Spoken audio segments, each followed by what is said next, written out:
Hi,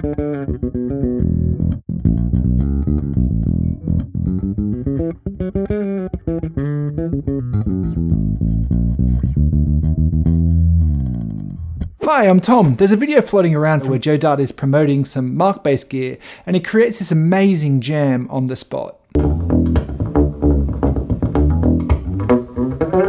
Now I've lifted apart from Joe's jam to show you that there is a formula to create great sounding grooves like this. And today I'll show you that 4-step formula so you can create a similar type of groove for yourself. Step 1, set up the beat. So let's set up the rhythm, and just like a funk drum beat, which goes boom, boom, ch, we can replicate that in the bass by using the open E as a kick and slapping the strings on beat number 2. So you get this kind of rhythm.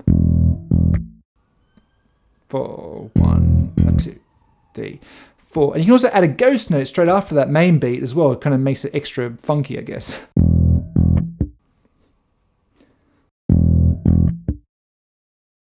And for the groove today, we'll be using the E Mixolydian scale, which is great for blues-based jams. Step number 2, call and response. So this jam is based around the blues, and one really common feature of the blues is call and response. So if my call was, I woke up this morning, the response would be, and Joe does this call and response here. So the first time we have the call, which is the beat, and the first time the response is this Mixolydian scale lick, and the second time we have the call, we have this another Mixolydian scale lick. And that second lick also throws in that flat 5 blues note to make it extra bluesy. Now, a lot of students find it very difficult to write licks like in that response there, but the secret to a great lick or melody is singability. The great thing about Joe's playing is that there is singability in all his parts, and that's why when they perform Deantown live, the crowd literally sings the melody. So if you're struggling to write a lick, try to sing it out or hum it out and think about how a horn section would play it. And is it something that a crowd would want to sing? And if you need extra help, think about the shape of the lick or the shape of the melody. So the first response is high. So it makes sense for the second response to be low. And that way the whole thing feels like it's going full circle. I've always really loved call and response in music. Do you agree, ladies? Step 3, solo. So we have the beat and the call and response, but let's add a little solo or a fill. So this is what it sounds like.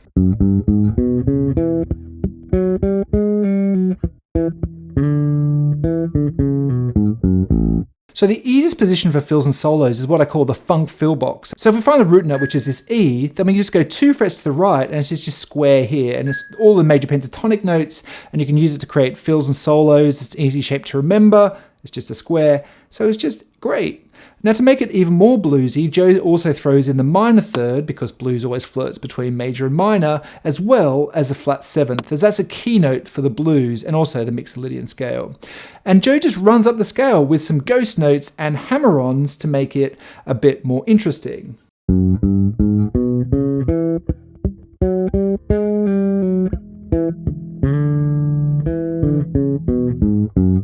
Now often when people are soloing or writing a solo, they think, well, I can't just run up the scale, that's so boring. But you can if you try and add some more interesting rhythms or articulations like slides or whatever.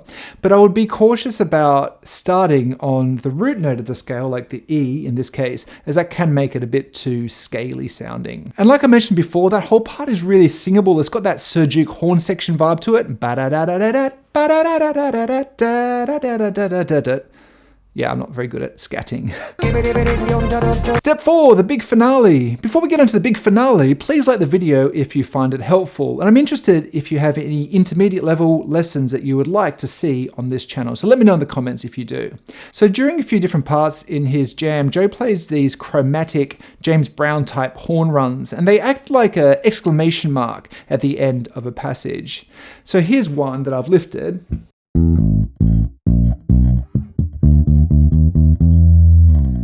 And to create runs like this yourself, there's 3 things you need to work out. Firstly, where do you start? Secondly, where do you finish? And what rhythm do you want? The starting point is this E, and then we play the major third, and we have this chromatic run. And we also have this big climax on that E at the end.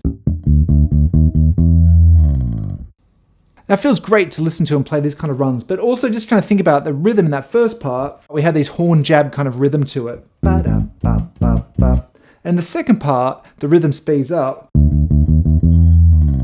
So when it actually does climax and get to the end, it even sounds more exciting. So here's a video of me playing through the first part of his jam from Joe's video, and I'll indicate which part of the 4-step formula I'm doing, and tabs for this playthrough, and also the rest of the lesson are available on my Patreon.